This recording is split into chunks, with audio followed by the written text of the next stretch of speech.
Alright, hi everybody. This is Carrie from Respiratory Therapy. She's going to show us the LTV 1000 vent that it looks like we're probably going to be using here in the PACU ICU. Maybe we can just look at the setup of it here, how you hook the circuit will come. Expiratory. That's the expiratory limb, which is a little different than we're used to. Right. And it has a Dial-in PEEP valve, which is also a little different. It goes 5, 10, 20. And then this is the end. We'll have a viral / HME filter on the end here. Okay? And she's going to go through how to work it. So power on. You have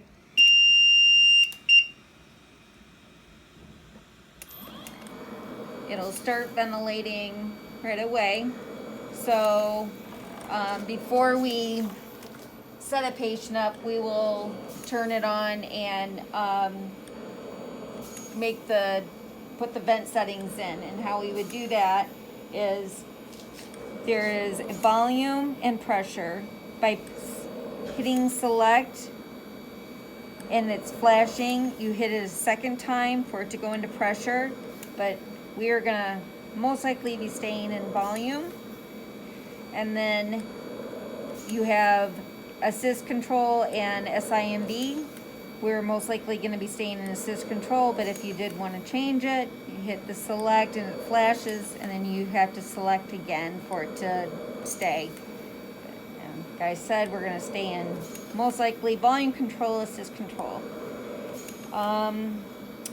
This is going to where you can set your parameters. You're going to press on there. You will use the dial to set your respiratory rate. Same with your tidal volume. And you will see that this is dimly highlighted, but for the pressure control, but because it's dimly highlighted, you know that it is not in pressure mode. If you were to switch it to pressure mode, this would be highlighted and these would be dim. So, inspiratory time, same. You would press, use dial, and FiO2, you would press and use dial as well. If you want a manual, if you're going to need to give them 100% oxygen, you can press and hold until it goes into the 100% oxygen. It is alarming right now because it is not hooked up to oxygen. So, and then you push it again and it'll go back to the original settings. These are your alarms. You're going to want to go for high pressure limit. You want to go about 10 over what the patient is doing. Generally, we have that at a set about 50 as being an average, but depending on the patient. Low pressure, that is more you would get if the patient popped off.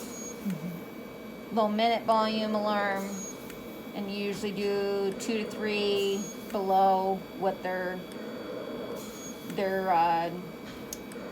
minute ventilation is set, or what they're doing. The silent reset button. So see how it is low O2 pressure. That's the alarm that's going off. To reset that, you just hit that. If the alarm does alarm, so it's alarming, and you would just go over here and you would silence it, and it silences, I believe, for I think 1 minute. I'm not 100% sure, but it will start alarming again, obviously, if the air is not corrected. So we'll switch that back down to 3, and then hit reset to remove it. The patient parameters will or patient data will scroll through the top, but you can also hit the select button to scroll through to see the PEEP, the frequency, which is respiratory rate, tidal volume, which is the expired tidal volume, your minute ventilation, IDE, which we don't need that one, and your PIP. And there we go. Okay. If you want to get your plateau pressure, you go to inspiratory, expiratory hold. You hit it once, it says inspiratory. You hit it again and hold. And then it will calculate your compliance, your P delta, and your plateau pressure. So your static compliance, so your plateau pressure at 25, static compliance at 22. So it does calculations for you, which is nice. And you can only do that in volume mode. Only do it in volume mode, correct. And you can do your expiratory hold to get to find out if someone's auto peeping, which is nice as well. Manual breath just gives them extra breaths. And lock. It's set on easy, so it's just a on and off. So no one can accidentally hit a button. Correct. And other than that, that's pretty much what we're going to, the only thing you guys will really have to be worrying about as far as alarms and settings. For this, we played around with it. It looks like we can get about 3.6 to 1 on the IDE. And again, the PEEP valve is on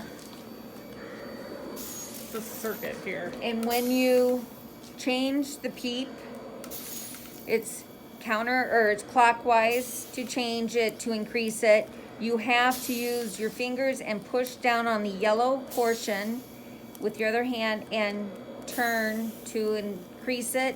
Same with decreasing it. You go counterclockwise. There are very tiny clear numbers on that to see what you're setting it at, but we found that the easiest way, there you go, barely see those. The easiest way is to look on the vent screen and see what the PEEP is actually reading. So it's 5, she's gonna turn it. Increase it. And now she's increasing it, and you can see it's rising up there on the screen. You give it a few breaths before it will settle out. Also, you will find that the PEEP will vary with breaths, so you will see that. And yeah, and you will always feel expiratory.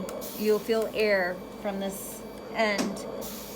That is the expiratory, the exhalation. So that is always meant to be felt. It's not a leak.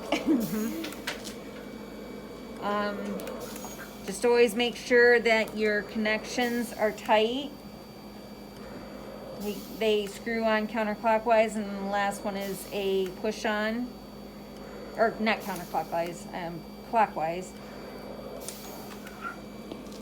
And the oxygen source. And when you are shutting off the ventilator, which there is no standby for this, so it's either on or off. But when you are shutting off the ventilator, you have to press and hold. It will alarm until you hit the silent reset button. And then good to go. Great, thank you so much, Carrie. You're I do welcome. have the operator manual for this. It's 282 pages, so if anybody would like me to forward that to them, just let me know.